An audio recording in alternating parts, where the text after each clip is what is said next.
दो बंदरों की प्रसिद्ध कहानी में एक रोटी का टुकड़ा दो बिल्लियों को मिलता है और उनमें बंटवारे को लेकर झगड़ा हो जाता है।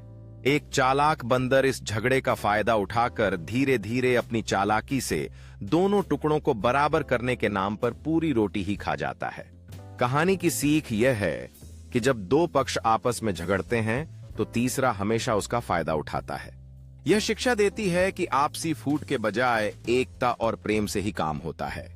इस कहानी से हमें यह सीखने को मिलता है कि एकता में ही शक्ति होती है और विवादों के बजाय सहयोग का रास्ता चुनना चाहिए। इस परिवर्तन से यह समझ में आता है कि जब हम एकजुट होते हैं तो हम किसी भी समस्या का सामना कर सकते हैं। सच्ची दोस्ती और समझदारी के साथ उन्होंने मिलकर हर चुनौती का सामना करने की ठान ली।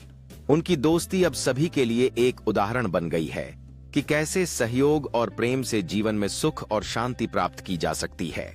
अब वे न केवल अपने लिए बल्कि पूरे समुदाय के लिए एक प्रेरणा बन गए हैं कि एकता के साथ जीवन को कैसे बेहतर बनाया जा सकता है। उनकी दोस्ती ने सभी को एकजुट किया है और अब यह एक उत्सव बन गया है जहां सभी मिलकर खुशी मनाते हैं। यह उत्सव उनके लिए एक महत्वपूर्ण दिन है जिसमें सभी ने दोस्ती और सहयोग की शक्ति का जश्न मनाया। उनकी यात्रा ने सभी को इस बात की याद दिलाई है कि सच्ची मित्रता हर मुश्किल को आसान कर सकती है। इस खेल में शामिल होकर सभी जानवर एक दूसरे के साथ मिलकर खुशी का अनुभव कर रहे हैं, जो वास्तव में मित्रता का जश्न है। यह क्षण उनके लिए एक महत्वपूर्ण मोड़ है जहां वे समझते हैं कि जब हम मिलकर चलते हैं तब कोई भी चुनौती बड़ी नहीं होती। उनकी दोस्ती ने उन दोनों को यह समझाया कि सच्चा साथ हमेशा मुश्किल समय में भी मजबूत होता है।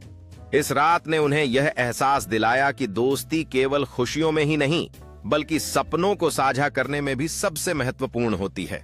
इस यात्रा ने उन्हें सिखाया कि मित्रता और सहयोग के साथ हर ऊंचाई को छूना संभव है।